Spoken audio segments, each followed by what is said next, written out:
have a very special guest here today on the Mindful Practice podcast show, a very legendary man. I'm very excited to speak to him, Bruce Whitfield. Thank you for being here. I don't want legendary. Legendary sounds dead, and I You don't think I'm dead yet. I'll are. pinch quickly. Anyway, that's very kind of you, Brahman. Thank you. Oh, it's a great honor. I mean, I grew up listening to The Money Show many years ago, and I come from a finance background, so I understood the language that you were speaking, and it was interesting and fun. And every time I open up LinkedIn, there's a post of Bruce, and it's so great. So this is like, oh, my hero. I'm speaking to my hero. Now, and then we can keep the myth alive, Brahman. We can keep the myth alive. Now, what is mindful practice? You can have to Okay. educate me. I will tell you. I'm a coach now, and Mindful Practice is the name of the business. So it's the MP show, and I invite people to come and tell their personal stories to inspire and empower others. And you fitted that category very well for me. Oh dear. Oh dear. I read that you've interviewed over 50,000 people in your career. That can give Oprah a run for her money. And I wonder how many people has asked Bruce about his personal journey. One or two have tried and have ended Okay. up in tears and have All right. failed Well, dismally, Brodman's Brahman, going because to I give try. nothing away. You do know that this is a personal interview. That's fine. You carry. So I want to start off by paint us a picture of what it was like to grow up in your household when you were little and a little boy. And did you ask a lot of questions? Paint us a picture of who was the family, where did you grow up? What was that years like for you? It was all in black and white and moved really quickly because that's, the old movies, you see people's legs moving really quickly. No, so I grew up on a farm in the Free State in the Oh, 1970s. mhm. The youngest of four kids by a long way. Some Really? You're people the call that, baby. some call that a lot lamiki, others a mistake. You can pick you can pick you could choose which one you want. And my siblings called me Joseph Really? Why? because you know the story from the Old Testament. Joseph was the favorite, and they threw him Technicality. into a pit, and yeah. Oh, So no, because I was the favorite, you see. And yeah. you get away with murder as being kid number four, but you do have to be cocky and cocksure to shine at the dining room table when everyone's around, especially when there's a 13-year age differential between the eldest and the youngest. Wow. And so you learn to fight your corner and tell tales. And I guess that was kind of formative. And I think my earliest probable memory in choosing a career, Mm. and I don't know how graphic to be on this. I'm going to watch your face, and as you start grimacing, I'll dial back. My dad was a big proponent of AI in the 1970s, and you think to yourself, but AI is a relatively Oh, new thing. But no, this is artificial insemination, which is, you see, your eyes just got horrified. I like it. And my dad was, amongst other things, the breeder of Sussex cattle, a particular breed from England. And right. when the gene pool in South Africa was depleted, they would import straws of semen from bulls in Sussex, in England, and they Okay. would arrive frozen on the farm. And my father would then proceed to insert them into cows. Ah, And I recall very clearly listening to a radio program called Audio Mix, and a lovely man called mm, Jeremy Dawes was the presenter. And he was talking about something I never understood. And it took me a long time until I read All the President's Men to fully understand it. But it was all about Watergate and what happened in the Watergate scandal. And President Nixon was in trouble. And I was mm. fascinated by this thing I didn't understand playing out on the radio as I watched my father arm deep inside a Sussex cow because you have to insert a large arm up the cow in order Okay. to position the straw very effectively in the cervix. And, Okay. again, yes, Yeah, you're like a grimacing. gynecologist. Yeah. Well, if you ever get treated like that by a gynecologist, you should report them to the medical to the authorities. But I watched that and I listened to the radio and I went, I'm not going to do that, what is happening under Mm. the trees over there. I'm going to do what's happening in this little box in the farm truck. Oh, really? And so from the age of 5, I knew that I wanted to show off on the radio. And I Yes. got to live that dream hugely fortuitously through going and studying journalism at Rhodes in Mm. Grahamstown and landing the first job I applied for, which was as a news reporter at 702 in 1992, Oh. and 1993. And yeah, just as South Africa was going through this enormous political Yeah. transition, and covering everything from the AWB storming the World Trade Center to covering Wow. Eugene Blanche speaking at a venue in Vereniging, meeting Nelson Mandela several times, Mm. and going to Chris Hani's house shortly after the assassination and just seeing the pain and the Ooh. fury and the rage and the anguish and the anger and the agony of people who came to mourn in their tens of Mm. thousands, these hugely disciplined groups of people who just were so bereft at that particular moment, and South Africa teetering on the brink. And then this miracle Mm. happens. And I was sent off to Ventersdorp because I think I was having grown up in the Free State, I was the only person who could Oh, understand Afrikaans at the time really? in the newsroom. But and watching this limp old South African flag at the police station, Mm. and because of the way the wind was blowing, the new South African flag was flying proudly, and that was just this wonderful symbol of renewal and hope Okay. in a place like Ventersdorp, which was Ter Blanche's stronghold, and of course he quickly descended into irrelevance, and South Africa was born. And yeah, then Mm. shortly after that, went and got a job in London, working at radio stations there, boxing way above out of my weight class, but that was fun. And then returned to South Africa in '97, ran a newsroom, realized I hated managing people, Really? and a job came up at a place called MoneyWeb. Mm. And I'd never done financial journalism in my life. And I went, well, I want to learn. So let me go and Mm. learn with these people. Yeah. And 3 weeks into my tenure at MoneyWeb, I was told I had to leave because I'd never Why? met anybody more ignorant about the way the world really worked than I. And I said, well, it's the reason I'm here. And if I haven't learned anything decent in 3 months, I promise to leave. And they Good. said, okay, then we'll Fair keep enough. you. And I broke a big story, and then I broke another big story, and I broke several more big stories. And they went, you're quite useful. You stick around. And then, yeah, Wow. back at 702 and on Cape Talk, and was granted 20 minutes on the radio, then an hour, then 2 hours. And before they gave me any more, I stepped down in the middle of 2024 to pursue new things, Mm. which we can talk about if you wish. 2024. Well, that's recent. It is. Before we get to that, tell me, what do you do in your pastime? What are your hobbies? I have no hobbies. I literally Really? have no hobbies. My You my love work your is my job so hobby. much. Oh my word. Yeah. Everything I do Yeah. is there's a song in there somewhere. Everything I do I it do it for you. because I love it. I love Wow. reading. I Yeah. love history. Mm.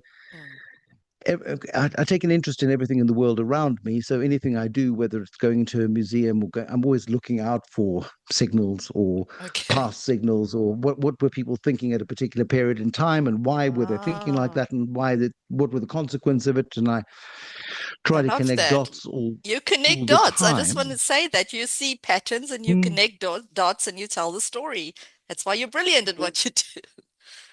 No, I don't know about that, but I'm just curious. And I think, okay, so my hobby is curiosity. Is that a hobby? Mm. Yeah. Yeah. It could be. I'm curious why different bottles of wine taste different from each other. Yeah, that's a hobby. Um, when there's a moment I might lose a couple of golf balls on a golf course. Okay. I've been tempted onto a paddle court once or twice. Mm. So yeah, there are one or Okay. two interesting things going on. Sounds But in, normal. yeah, when you've got kids, Yeah. your hobby becomes them, and we spend an True. awful lot of time sitting on the side of swimming pools and rugby fields Ah. and cricket pitches and taekwondo domes or whatever they are. And you watch your kids develop their hobbies, and you go, well, I guess this is my hobby now. Yeah.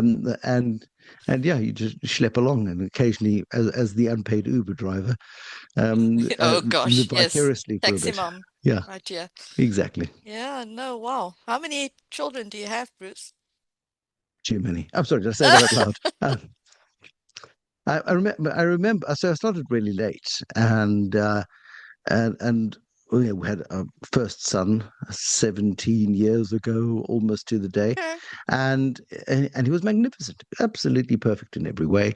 Mm. And on the day before our second son was born, I remember chatting to Katie Kalapodis, who used to run the editor in chief at Eyewitness News, a phenomenal newswoman, Yeah. and just saying to her, "You've got two boys. Explain to me, please, how you share the love between two, because I've given all to one."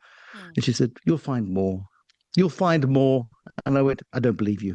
And you have this endless capacity for Right. Yeah. adoration of perfect humans, and, well, Mm. imperfect, perfect humans, but yes, Yeah. lovely humans. And Mm. yes, so there are two of them. One is 17, one is 13. They're both fish Oh. out of water. They're Oh.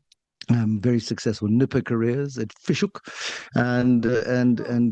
very very fit and very athletic. And one is a brilliant swimmer, and one is a brilliant water polo player. And they both try not to Oh. kill themselves Amazing. playing other sports.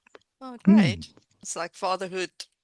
You really embrace that. You got two choices, really. You can or you can't. And if you don't, yeah, I mean, there's just so many horror stories in society, aren't there, of abandoned families and fathers who can't cope or won't cope or decide not to cope. And you just go, then why did you? Mm. Zip up your trousers, man. Mm. No, it's true. You've interviewed a lot of people, over 50,000, but if you had to pick the top three that stand out in your career, why do you pick them and why were they so memorable to you? You know, I'm often accused of name dropping, because I have had this most extraordinary career, Yeah. this huge opportunity to travel the world to meet some extraordinary people. And so many amazing people have come to South Africa, where I've often been given first dibs at the interview. And it's really hard, therefore, Mm. to define. And I remember, on the subject of name dropping, talking to Richard Branson the one day, Mm. and he said, "You know what? I introduced Nelson Mandela to the Dalai Lama." And I went, Yeah. "Oh, Richard, you're such a name dropper." And he was always fun. Yeah. I I've like read Richard. read Richard's Um, books. Yeah. yeah, and again, I'm in my new book. I'm very critical of his books, because they're wonderful, and he's built an amazing empire, but they don't tell enough gory truth. Yeah. Business is much harder than Raymond Ackerman would write these lovely legs of the table books and things. And like, no, Raymond, it was much harder than that. And, I think when you get older, you misremember things and you remember the joys and things. And so I've just done a business biography of a company I cannot discuss at this stage, Yeah. with the wonderful business professor at Gibbs, Adrian Saville. And we were tasked to write a biography of a South African business making waves worldwide and doing incredible things. Wow. And no, it's not Nando's, and it's not anything that you'll ever think it is. Oh. And what the part of the deal was, I said to the chief executive, "So you want to tell your story? That's fine. But what if you don't like the story?" And he said, "That's fine. You will tell our story." And I said, Oh. "But what if?" He said, "You'll tell the right story." Okay. You know, Trust you. and and it was amazing, actually, that we've finished the book. It's at the printers right now. It launches on the 4th of November. Oh. And I just get so massively inspired by, and this CEO is, I think, he has yet to be interviewed properly Mm. one on one, but Mm. this CEO will be one of those top three, because objectively speaking, he is one of the more remarkable people I've met in recent Okay. years. Well, you are Adrian Gore obviously is going always, to interview him at some point. yeah, yeah, no, that's going to happen. Okay. We're working on it. Timing Okay. is everything. Timing is Right. everything, everyone. Yeah. Yeah. And it's got to have the right context. And I've Okay. got the location. Ah. I have an arrangement. We just have Okay. to align diaries, because he travels. We live, yeah, All right. very busy, I'll important I'll fellow. waited 4 months for you, by the way. So yeah, patience and timing. You chose this date. You chose this date. Anyway, um, and yeah, so he is certainly one of them. Adrian Gore is always really good value. I find deep thinkers and people who have really wrestled with big problems. Laurie Dippenaar was always very interesting, one of the co-founders of First Rand. Mm. And I think one of the days where I've had the most fun was, for the first time ever, on a public platform. We had GT Ferreira, Paul Harris and Laurie Dippenaar. They'd often Okay. done stuff within the first round group, but I bullied them into doing a session in front of a live audience. Uh-huh. And yeah, it was just wonderful getting Wonderful. them to diss each other in public. That was fun. But then Lord Mervyn King was fantastic, the former governor of the Bank of England. Sir Brad Freed, who was a Oh, chairman of the Bank of England. Also, I've interviewed him, and he is mm, spectacular, a okay. deep thinker. Lord Karen Moria, the founder of Cobra Beer, is married to a South African from Tweespruit. Oh, He was born in India. oh, Decided to brew beer in India for the UK market, specifically Cobra beer, which was a beer that oh, would match curries better than any other beer. He is a deep thinker. okay. And Lee Child. Oh, Lee Child. Now that was an interview. Okay. Bro, if you listen to nothing else I've ever done. Yeah. Lee Child, do you know who he is? You're looking No. slightly No. afraid. You're not his typical reader. So Lee Child created the character of Jack Reacher, and Lee Child was a television producer in the UK in the 1980s and got fired, along with a bunch of other people because his company was running out of money. And instead of going to get a job, he said to his wife, "Good news, darling, I've been fired." And she said, "Oh, that's lovely, dear. Now you've got time to write that book." And he wrote the first book and he sold the Mm, rights to the book. And mhm. he wrote 24 Jack Reacher novels. He sold more than $1 billion worth of Jack Reacher Oh, books, my which, if you word. get 10% of the cover price, he's earned $100 million in his own right. There's a Okay. series on Amazon. Okay. It's I'm gonna an check it amazing out. success story, but he's, again, a deep thinker on, Great. Yeah. and he's incredibly well read on philosophy and Yeah. religion and theology and belief systems and Hmm. heroes. And he Oh, creates this hero who's just this beast of a human being with hands the size of dinner plates. And he's been kicked out of the military, a bit like what's his face, Lee Child himself was kicked out of television, so he's a bit grumpy. And wherever he goes in small town America, people just gravitate towards him and cause trouble, so he kills them, and then always falls in love with the girl, and it's yeah. wonderful. Okay. I'm gonna But check his books so out yeah, after I've read your books. So, gotta do Bruce's you better books you better first. if you haven't read my books yet, then you better start reading because I'm producing the damn things. They're coming, they're coming, they're Okay. coming. It's a No pressure. I will. joking. Okay, Bruce, you are a man of big character and you've learned a couple of life lessons along the way. What do you reckon is the biggest one? Do what you want to do, but find ways to make money out of it as soon as you possibly can. Don't sit in a job too long, and leverage your skills for your benefit rather than the benefit of others as early as you possibly can. So, whether you are a psychologist or a journalist or a farmer or whatever the case might be, the sooner you start working for yourself, the better. And have confidence in your own abilities. Allow yourself to make mistakes, recover from those mistakes, apologize for the mistakes, and move on really, really quickly. And invest in yourself and invest in your long term future long before you think you need it. Trust markets, ignore the noise, and focus on human ingenuity and the brilliance of humankind to keep driving enormous progress in society. And try to ignore the crazies, although they're sometimes the most interesting people in the world. I don't know. That's some of it. Wow, that's great.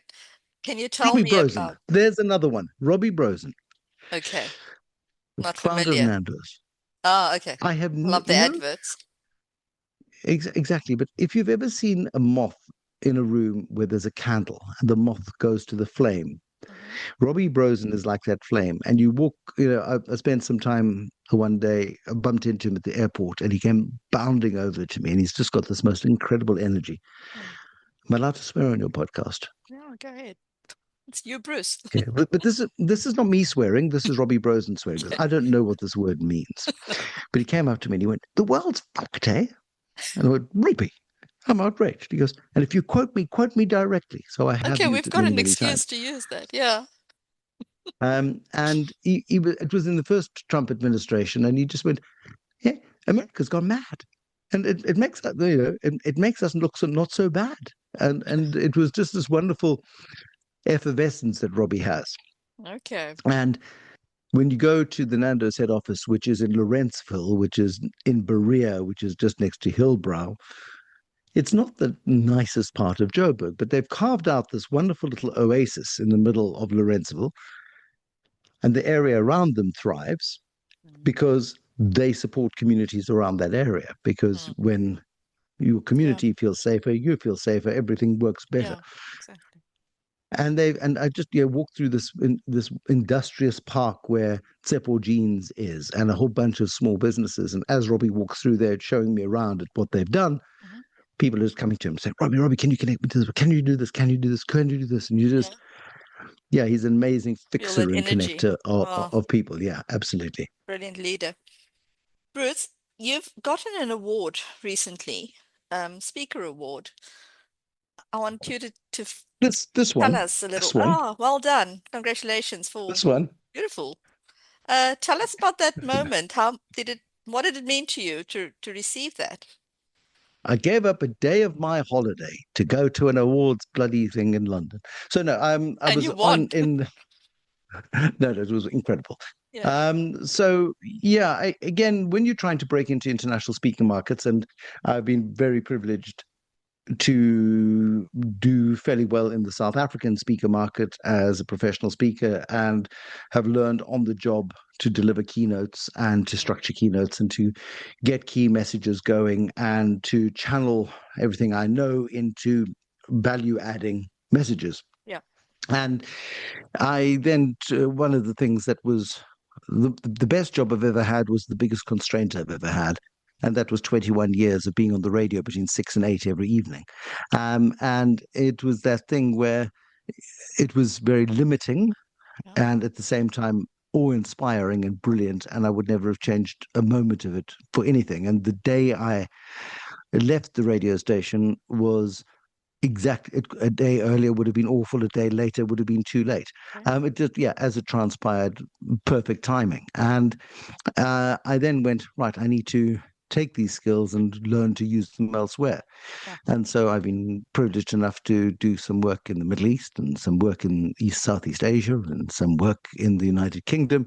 And we slowly are chipping away at an industry where you have absolutely no right to perform, yet you know that you have a message that needs to be heard in societies where people are frightened of the future and people are frightened of the present. And I believe that I have a message that resonates with that. But until they know who you are, it Mm. doesn't matter. And so I entered these speaker awards in the hope that somebody would notice, and at least the judges were all from speaker bureaus in the UK, and these were the UK Speaker Awards.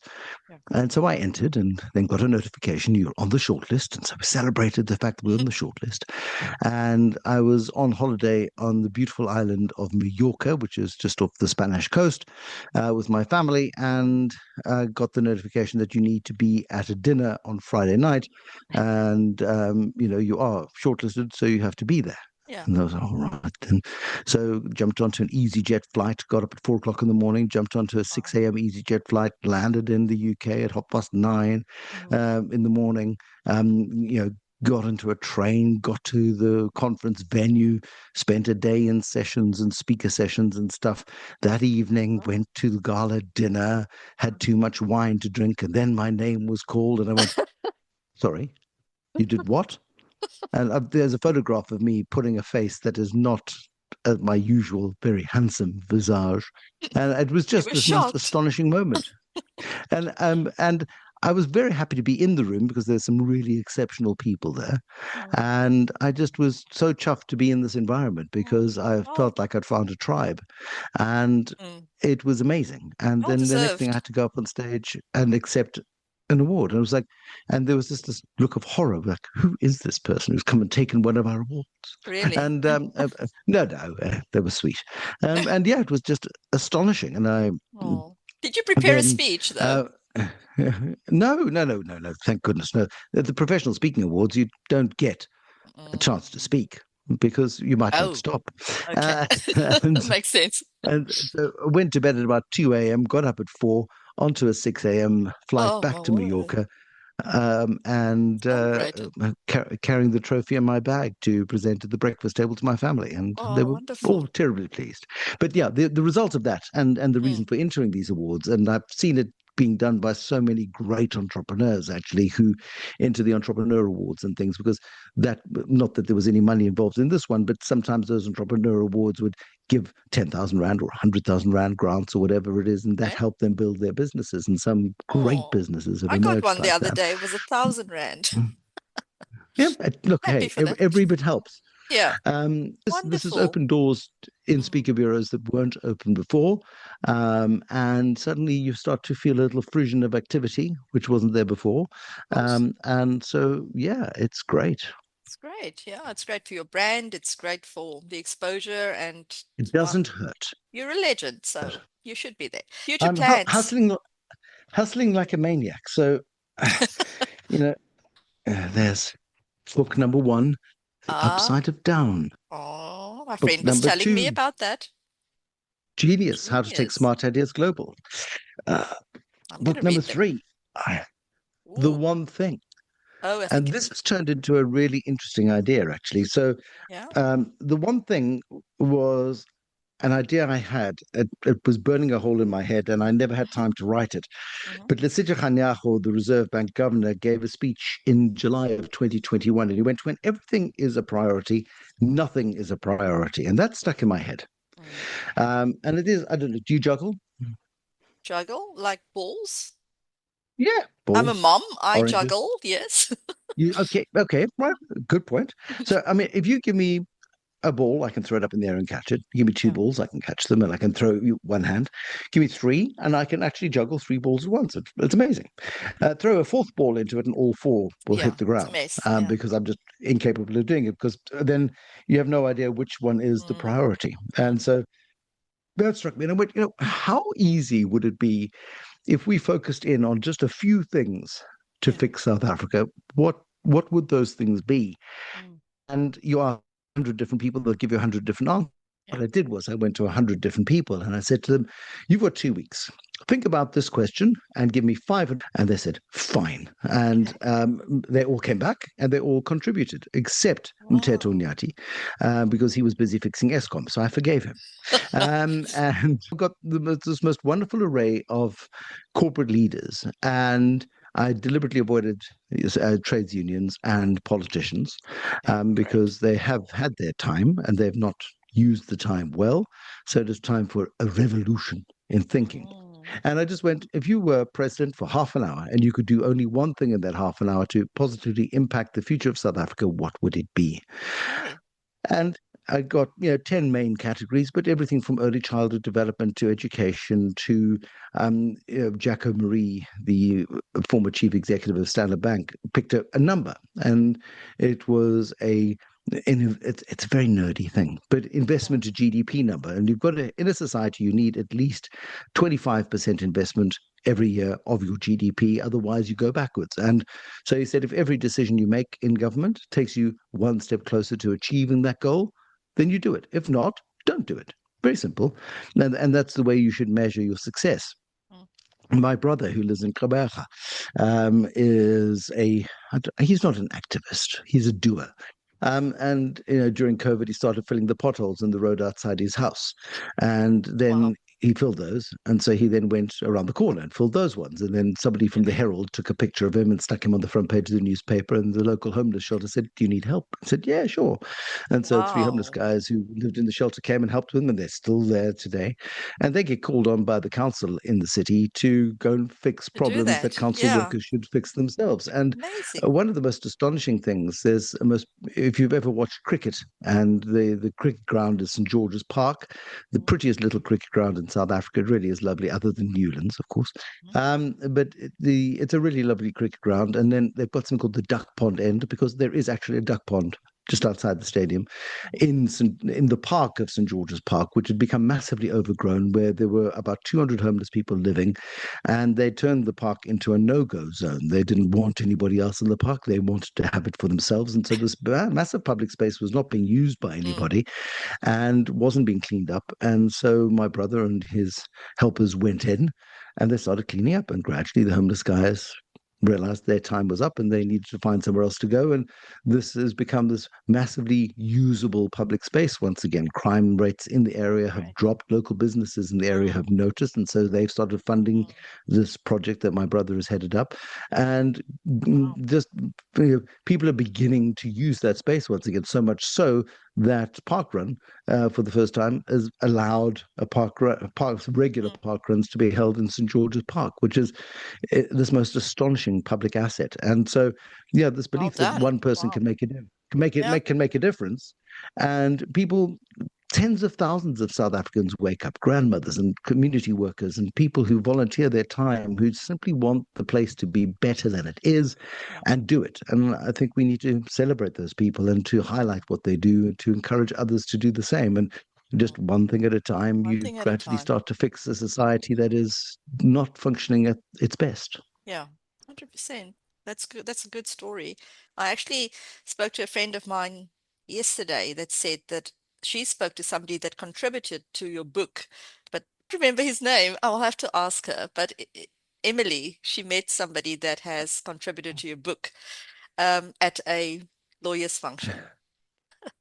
Oh, lawyers function. Okay, so that wouldn't be Anne Bernstein, whose idea was very good, by the way. Robbie Brosen, Adam Craker, Fazam Essani, Adrian Gore, Kevin Links, Jacko Marie, Oh, Sibuni Sumalo, Philip Morris, Stephen Sard, Adrian Saville, Andrew Smith, Lindy Litwalker. No, not one of them. Mike Abel, not no. them. Kyle Forrest Smith. He was really interesting. So Kyle Oh, Forrest Smith was about a week before the book was going to the printers, came up to me and he said, "You won't like me. I'm a communist."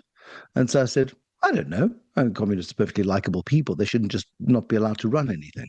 And so he explained to me his business model, and how he runs a genuinely socialist business. And everybody who works for him has shares in his business. They all share the profits. And it's just, and it's 500 words. And that afternoon, he delivered his 500 words. So he got into the book. oh wow. Ketso Gordon, Grant Patterson, So Gideon Novick, bad with Michael Udon, names. Ralph. I'm sorry, but I will ask her. I'm, I'm eventually I'm going to get to it. I'm just name dropping and showing off. Ralph Schmidt, the most Oh. amazing guy who took the Mzansi Youth Choir to America's Got Talent. Mm, Claude de Bizak, Richard Friedland, the CEO of Netcare, Nico Jacobs, who now Nico's a really interesting guy. Nico is a guy you should talk to actually because yeah. I met him for the first time when he was running the small business division at ABSA, and there's a very funny story that only he can tell as to why he left. And then I'll get I him on the bumped into him again podcast. when he worked at McDonald's in South Africa, and he then convinced Jonathan Oppenheimer to give him money to create something called the South Africa Future Trust, where Oppenheimer money is used to invest into early stage businesses. And Nico, who's got this deep passion for small enterprises and for building businesses, is phenomenal. He really is. He worked at ABSA for a bit Okay. and McDonald's, and now the SA Future Trust is his baby with Jonathan Oppenheimer. Well, Peter Wharton Hood and Daniel Minella and Nikki Newton King and Sim Chabalala Nikki and Newton King. She oh, was at the JSE. I recognize she that was name. she was the chief executive of the That's JSE. right. Is that the first name you've noticed? I mean, there are so many. Yes.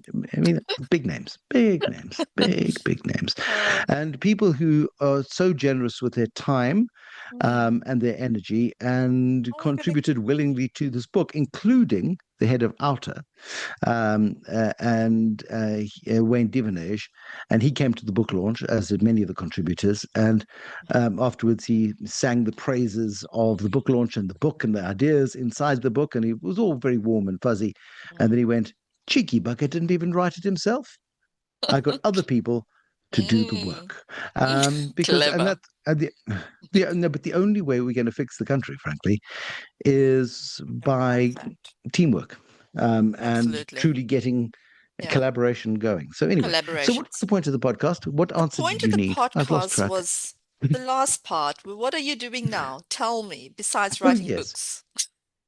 So You're doing yes, other the next exciting things. I know you are. the next book. By the time this podcast is published, when is this episode going to be The published? weekend. Okay, then I can't tell you because I can only reveal the book title on Really? Monday. Oh, Yeah, okay. Damn. it's about time. Is that the name of the title? It is the title. PYME. You've seen the little kiosks in Pyme. take your money everywhere. 12 million customers in South Africa, 6 million, 7 million in the Philippines, about to buy a bank license in Indonesia. It is South Africa's most exciting business. And Adrian and I have written the book on Time Bank. And Okay. it is an amazing, amazing, amazing tale. The full reveal happens on my LinkedIn page on Monday morning. That'll be tomorrow. Wow, what an Because honor. I've got the you see, title. you've Yeah, got the I've got the title. scoop. Thank you. Um, you've got the scoop. You see, I did something useful. So yes, Adrian and I have written that book, and I will write more books. I've got a pitch in with somebody to write a foreign version of the one thing for people in another country. Oh, wow. And that is with sitting with a publisher at the moment as to whether they want to do it. If not, we'll go to another publisher. And so, yes, there are lots of book ideas. Professional speaking is what I really love. And that ability to stand in front of an audience and to take an audience from one point to another point. One of the Just last week, I sat with the chief executive of a large South African company, and we teed up his team to the 300 members of his senior management team. We said, right, Wow. then by this time next week, which is today, the day we're recording this, they're going through the one thing principle. And that is, what is one thing you can do in your company to change the future of the Oh, company for good? So if you were CEO for half an hour and you could do one thing, oh, what would it wow. be? And You're this company is creating a going movement, through, Bruce. yeah, well, um, trying to get people to focus in and zone out. And as a Mm, journalist who mm, is guilty as sin of all of the sins of mass media, of if it bleeds, it leads, and mm, looking for attention and looking for the clicks, and never lying, but I hope not intentionally anyway, but never seeking to deceive, but occasionally not getting all the facts right and apologizing for it. But this idea that yeah, I'm going to leave you with one thought, Brahman, and then I okay, know you've got other things to do because you're dressed in your power suit, you see. just for And you. imagine if instead of listening to the news every day, 3 or 4 or 5 times a day, Mm, once a month, on a day of your choosing, the 28th or 29th of the month, you listen to a 5 minute news bulletin of the things that had happened in the last month, but only the things that were still relevant. How wow. often do you listen to news and it's this is dramatic and the most important thing that's going to happen ever? Oh my God. Within the next hour or the next 2 hours of the news cycle, it's the third story, the fourth story. And by lunchtime, it's no longer relevant Mm, because something else more big and urgent and noisy and exciting has taken its yeah, place. And then by 4 o'clock in the afternoon, that's dropped off. And we've got the new afternoon drive lead. And this is the most mm, scary and important thing. And by tomorrow morning, it's no longer in the news. And this is the biggest thing ever. We yeah. and our emotions go with the news cycle of hope, fear, trepidation, excitement, joy, elation, and absolute sheer terror and Mm. dismay. And To be very honest, I'll be inclined to listen to that version rather than the daily yeah, version, which I don't listen to, by the way. but I do think, and news by its very nature is a product that is designed to be consumed, a bit like ice cream, and too much ice cream is also bad for you. Too much digestion of the news is also going to be bad for you, and Yes. ignoring the news, however, is equally bad for you. And I think Yeah, in a democracy, you have a duty to listen to the news, but you have also have a duty to yourself and your own mental well-being correct. to That's my filter point. Yeah. to filter. And ignoring it is not filtering. Ignoring it is just, I don't like it, so it must go away. And you don't do yourself any favors. Mm, In the democracy, I think we should all be participating far more actively in our democracies than we do in terms of at local level, at provincial yeah. level, at municipal level, at national level. We should all be voting angrily Mm, and throwing out the thieves, the crooks, and the malcontents who destroy our society. And when the new guys we put in mess up, because they will, we chuck them out and we get the new lot in. I mean, yeah, that's mm, how the wonders of democracy work. We are surrounded by so much information and so much yeah, clutter in our that's true. everyday lives. The more you declutter and focus, the better off you're likely to be. And I think That's my philosophy that's a too. key theme. Yeah. Well Yeah. done. You see, we are aligned. Now we can say goodbye. Goodbye. We could just no, not yet. No, I just wanted to Oh, say I thought I was good. thank you, Bruce. Thank you. I love seeing this part of you. And my philosophy is a business philosophy, which I call see the human first. which means I want to see you as a human being without the titles. And I think I've done that today with you. I think I That you've have. been played, Bronwyn. You've been played. You know. A friend of mine, a wonderful man called Toby Shabshak, madder than a box of frogs. He's a lovely guy. We were at university together, Hmm. and at our graduation ceremony, we were at Rhodes University had it looked like a PhD sash, but it wasn't. It was Yeah. red for journalism because we were all communists in those days. And we were standing on the lawns having tea.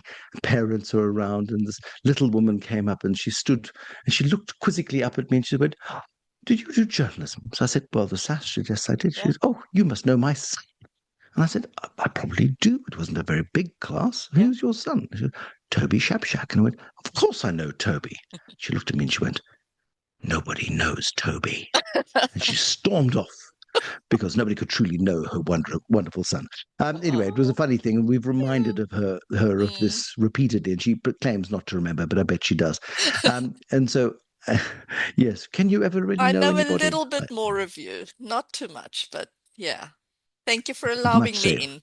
Thank you for allowing me in. It much was an safer that honor. way, probably much safer. It was an No, it's honor. wonderful to see you. Thank you for having me. In the Eastern Cape, the old white farmers in the Eastern Cape, use a term for somebody who talks a lot, and they say he was vaccinated with a gramophone needle because he It's talks too funny. much. And Never heard that. I fear I fear I spent too much time in the Eastern Cape, and I may have been Mm. vaccinated with a gramophone needle. Yeah, longest interview. Thank you. That confirms it. Thank you, Bruce. I Mm. appreciate it. Cheers.